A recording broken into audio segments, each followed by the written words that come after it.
I know smoking is bad for my health. We all know that. So, why is it making a comeback? The sight of snuffed cigarette butts in an ashtray might feel jarringly anachronistic these days, given successful efforts to curtail the smelly act for decades.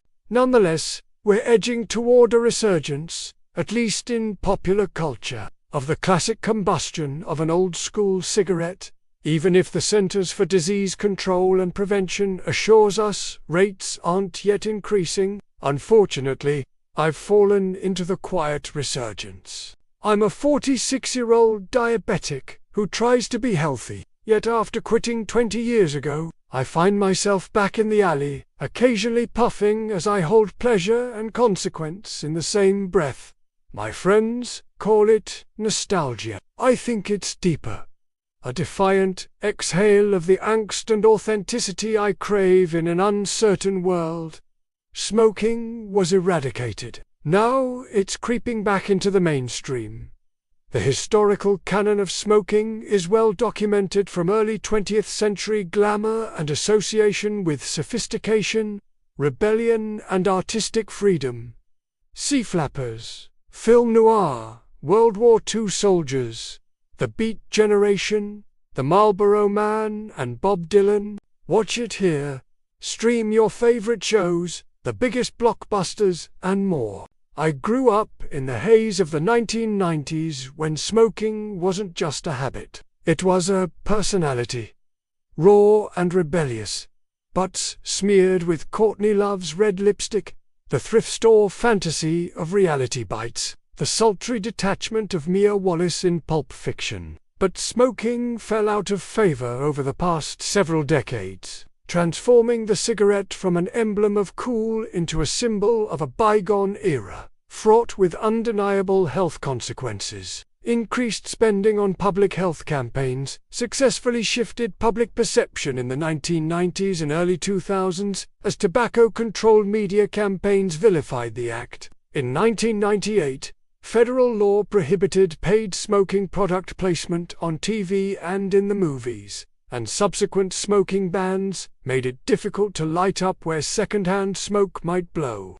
Taxes made cigarettes pricey, and in 2007, the Motion Picture Association of America began considering cigarette use as a factor in film ratings. Meanwhile, I managed to quit smoking while navigating my career and a second marriage. As anti-smoking campaigns gained traction and thankfully weakened tobacco's power, decades later, the old-school act of combusting nicotine is back in the zeitgeist. The New York Times recently reported on the aesthetic resurgence of smoking, and even the Republican Party brought the act back to the U.S. Capitol in 2023. 8 in 10 of the 2025 Oscar Best Picture nominees featured tobacco imagery. In the new Netflix show Too Much, the character Felix practically begs you to tell him smoking isn't cool, as he puffs between his nail-polished fingers, and we swoon. Mistrust of institutions and our angst are why smoking is back. This cultural phenomena unfolds against a backdrop of deep and precipitous institutional distrust in the U.S. government and a decline in trust across various sectors from 2021 to 2024, including pharmacies, hospitals, social service agencies, fire departments, universities, police departments, and public health departments.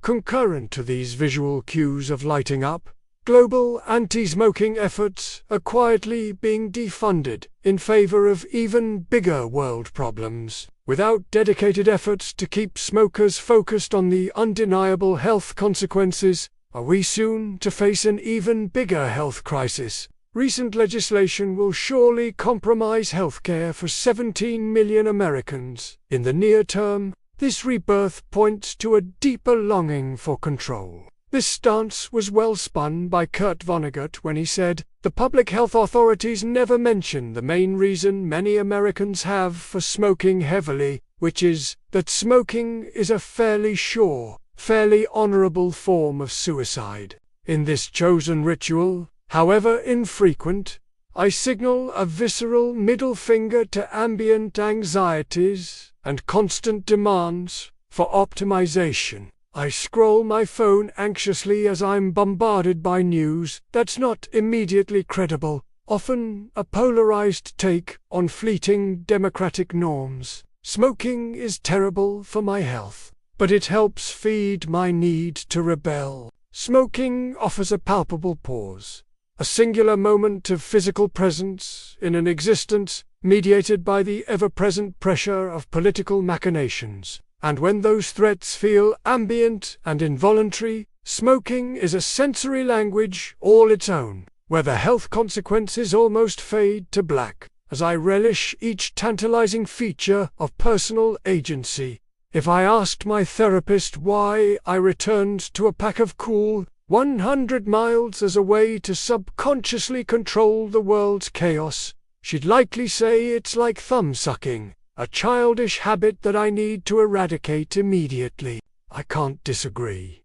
Smoking is awful for my health. Still, the choice to engage with a known threat paradoxically feels safer than the chaos beyond my control, where fundamental freedoms, like the right to bodily autonomy, are increasingly debated and denied. It speaks to my desire for imperfection, a reclaiming of agency over my body, and deliberate choices in defiance of a societal narrative that often conflates moral virtue with absolute health. For those, like me, who sometimes justify with a 1 or 2 won't kill me, it's important to remember all the reasons we quit in the first place. In addition to the risk of lung cancer, or worse, I remind myself of the absurdity of Botoxing my forehead wrinkles and injecting Ozempic. There's no dispute on that, whether or not we fully demonize smoking, and maybe the fact that we all know how bad it is the problem.